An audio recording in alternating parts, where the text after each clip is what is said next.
L'idée de l'exposition, elle est apparue l'année dernière lorsque j'ai été contacté par Rome Europe de Nantes qui m'a demandé de réaliser cette exposition. Son public, ce n'est pas le monde académique, mais plutôt le grand public. Et puis, je suis parti du fait que l'esclavage de Rome, il est très méconnu et les historiens romains ne l'acceptent pas. Les historiens romains ne considèrent pas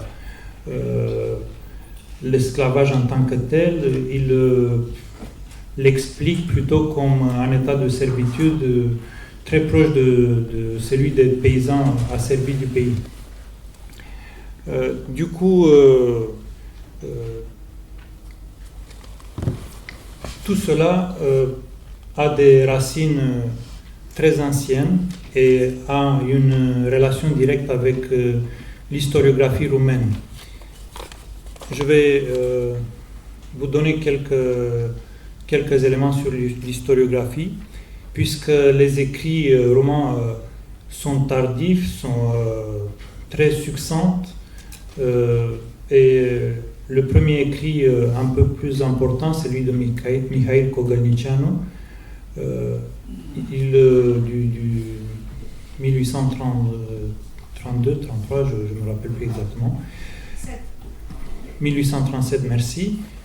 Il apparaît suite à des échanges avec Alexander Humboldt à Berlin, comme une demande donc, de l'extérieur. Le monde scientifique ouest européen, il est intéressé par la situation de Rome, et Mihail Cogălnicianu et les autres vont essayer d'y répondre. Pourquoi ce sujet il est ignoré, il a été ignoré et il continue de l'être pendant un temps si long? Peut-être que la faute, elle est au Rome même, puisqu'ils continuent, ils sont très très têtus, ils refusent de disparaître de l'histoire, ils refusent d'être assimilés. Et tout le monde attend que les Roms soient à un moment donné assimilés dans la nation roumaine, et cela ne se passe pas comme tel. Du coup, les historiens, pourquoi écrire sur une minorité qui est vouée à disparaître? Ça, bien sûr, avant le régime démocratique qui a commencé avec 1990. Et puis, en même temps, une fois la démocratie arrivée, il y a un rejet à écrire sur des Roms, puisque Rome, c'est très proche de Roumains. On écrit sur des Tziganes, pas sur des Roms. Également, ce qui pose problème, c'est l'utilisation des mots esclave ou robe. Robe étant le mot utilisé par les documents roumains, valaques et moldaves jusqu'à la fin de l'esclavage. Tout simplement, on peut noter l'utilisation très très aléatoire du mot esclave dans la décennie qui a précédé l'abolition. Mais sinon, on peut pas, on utilise tzigane, et l'utilisation du mot tzigane pour moi me pose un gros souci, puisque dans ce mot on enferme tous les préjugés, tout ce qui est négatif et qui concerne les esclaves. Les esclaves, du jour au lendemain, se sont retrouvés libres, mais tout en étant désignés par le même mot. Du coup, continuer à utiliser ce mot, même si l'esclavage est passé aux oubliettes, mais ce mot renferme en lui-même une mémoire extraordinaire. Après, parler de l'esclavage, c'est compliqué du point de vue des historiens, vu que la quasi-totalité des historiens sont des nationalistes. Et l'histoire roumaine, elle est écrite dans une perspective où le peuple roumain, c'est un peuple angélique, qui n'a pas eu des conflits avec les voisins, qui n'a jamais asservi personne. Au contraire, en étant situé au milieu de trois empires, l'empire russe, l'empire Habsbourg et l'empire ottoman, il a subi pendant des siècles toutes sortes de souffrances de la part de ces trois empires. Du coup, quand on présente une telle histoire, dire, même dans une note de page, que les Roumains ont réduit en esclavage les Roms, ça change complètement la perspective, ça fausse tout le discours. Du coup, on évite et on dit tout simplement que c'était une sorte de servage. Les esclaves n'étaient pas imposés comme le monde paysan, ils avaient voire limite une vie meilleure, puisque leur maître devrait leur assurer les vêtements et la nourriture. Il n'était pas recruté à l'armée. C'était la belle vie.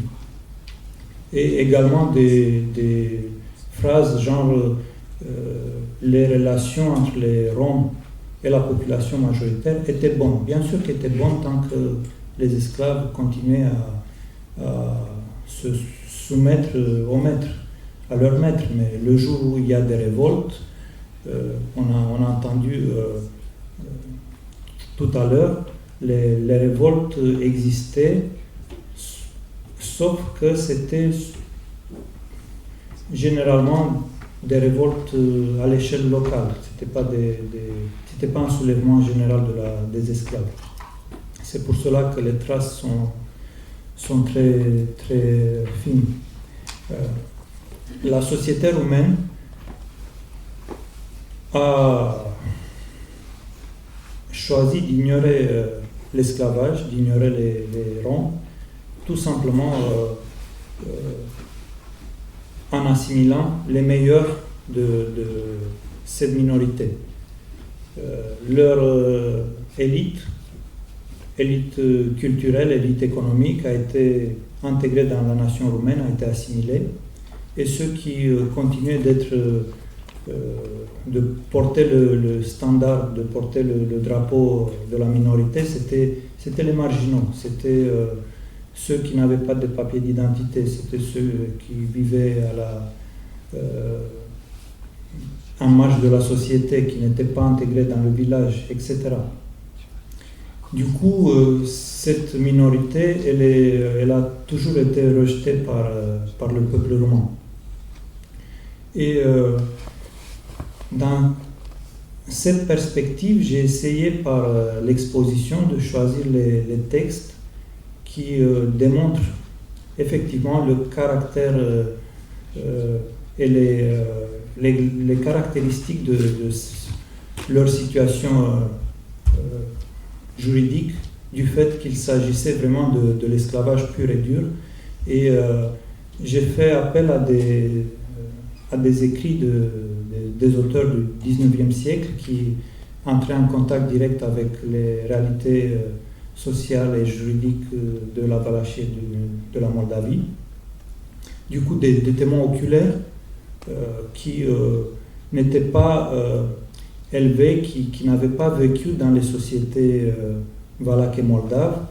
Pour les gens qui naissaient, qui vivaient dans ces sociétés, l'esclavage c'était une réalité tout à fait normale. Il n'y avait rien d'extraordinaire dans cette institution. Ils n'étaient pas capables de réaliser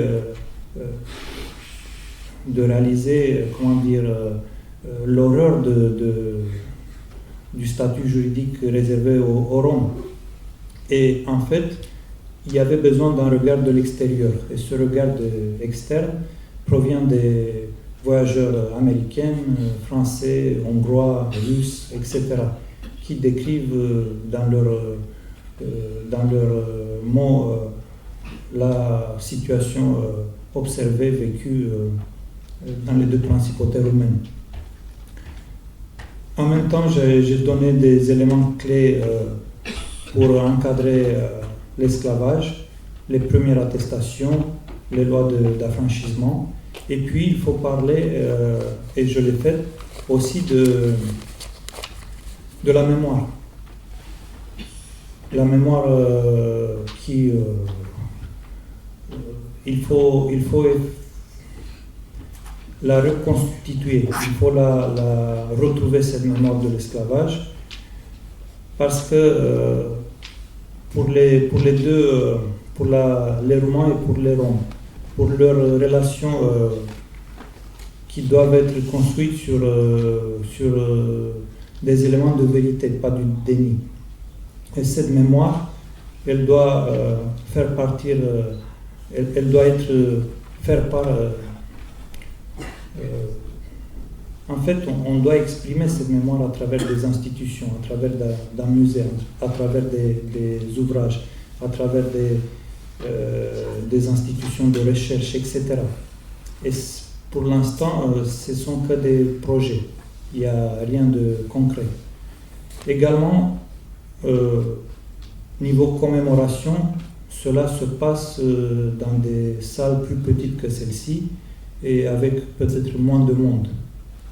Ou au sein des écoles où on fait des concours, des essais sur l'histoire de Rome, sur l'histoire de l'esclavage. Mais il n'y a rien de masse, il n'y a rien qui puisse toucher l'ensemble de la société. Et cela depuis bientôt 25 ans. Donc, tout reste à faire là-dessus. Et cette exposition se veut comme le livre qu'on a vu tout à l'heure, un appel à la recherche, un appel à la découverte. Elle est loin d'être parfaite, elle est loin d'être complète. Moi-même, je ne suis pas content d'elle, mais elle a le mérite d'exister. Et je vois qu'elle commence à circuler et cela me réjouit. Voilà, je vous remercie de votre attention et si vous avez des questions, je voudrais bien vous répondre.